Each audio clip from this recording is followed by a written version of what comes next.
Hi, I'm Josanne Wright Callender, the author of the Happy Little Garbage Truck picture book and educational system. This book i- has begun a kind of crusade for me to help teachers and parents build healthy self esteem in children. And this particular series, we're on number 30, has been building a positive mindset. And it has taken us through a lot of different nooks and crannies and turns and twists. But we've been focusing on the last couple of weeks on interoception. And today I'm talking about an activity that increases and improves the interoceptive network and the insula, which is the switcher coordinator that takes us from one mode of the brain to the next, the default mode network, which is our kind of status quo network. The I had to think about it myself. The executive functioning network, which is our thinking and cognitive skills. It's early, so I had to get my executive network going.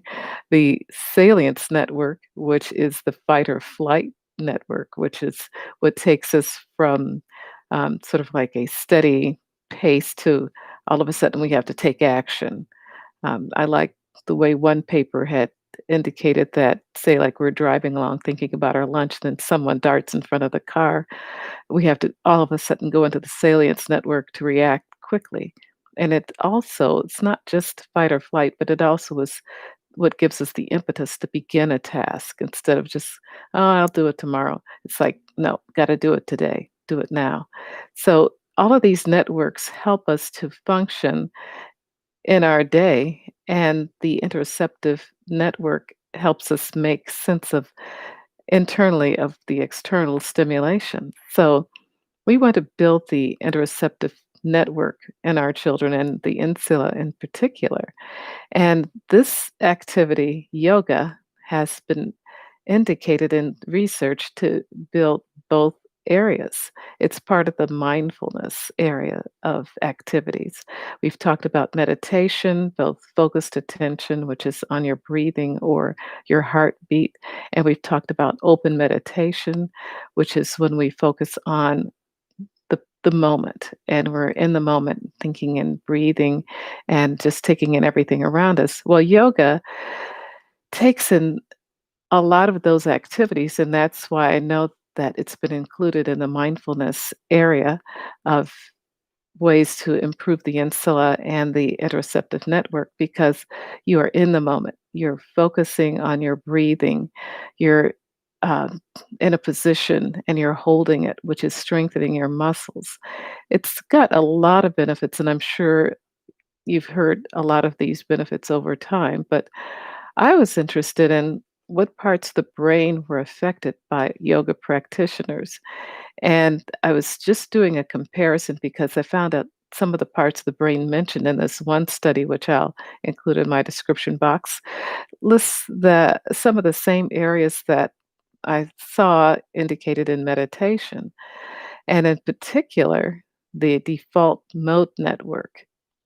Now, this was interesting to me because it in the process of doing yoga, you're really increasing your processing of sensory, motor, emotional, and cognitive areas of the brain. And all that information is getting processed during this practice. But the default mode network was one that kind of surprised me because this research paper stated that it yoga helps improve the functional connectivity of the default mode network, which has a lot to do with the verbal recall performance. And so, if you're working with a child who is building vocabulary, yoga actually is a really good practice to have the child do as an exercise because I know some people do it as a form of religion. It started in India about 2,000 years ago, but we do in the classroom, and most of us, we're just doing the activity as a breathing and exercising kind of activity. but it has this other benefit, which I did not know.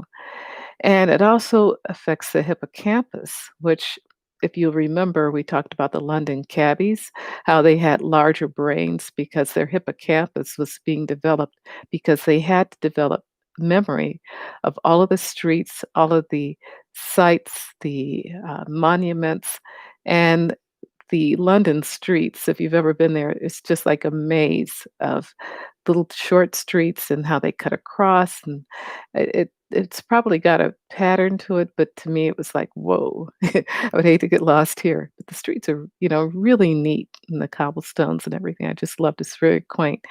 But it also built their spatial intelligence in these cabbies. That's what the hippocampus was doing. So yoga also builds the hippocampus. And so that's probably why the verbal memory recall is being is improved from doing yoga. Well, as I read about it, it also has life-changing effects because they did a survey, a national survey of older yoga practitioners. They're physically active, they're non-obese, well-educated, and they typically these are usually the 3 areas they talk about to maintain real great brain health, but they are another little tidbit was 4 times likely to follow a vegetarian or a plant-based diet. But all of that aside, I had an opportunity to try yoga in my classroom. One of the teachers at the school that I was in was a practitioner, and she bought like 20 mats and did these activities with different classes. And she asked if my classroom, which was designated special needs, would like to participate. And I said, yes, we totally would. We built it into our routine on Thursdays, and my class loved it. I even had some highly reactive children who would just, get really disturbed if anything that changed their routine. Of course, this is part of what I worked very hard not to do to make a sudden change. But on our visual schedule, I said yoga. And I said, "This is like an exercise. It's kind of a fun exercise that we're going to do on Thursdays at like 1 o'clock, say." And so I had built into the new schedule this surprise fun activity. And so they went along with it, not knowing what it was going to be. But I was surprised at how they followed this lady's movements. They took the breaths, and she made it very simple to start off with, and they just were after a while saying, "What are we gonna do yoga today?" So the caveat is behavior was minimal that whole semester. I wish I knew more about yoga to continue it with my next class, but we did it at least for 3 years, and it was a wonderful experience. So I highly recommend yoga as a mindfulness activity. So thank you very much. Please, if you can, if you'd like to, subscribe to my channel, and I'll talk with you later. Bye bye.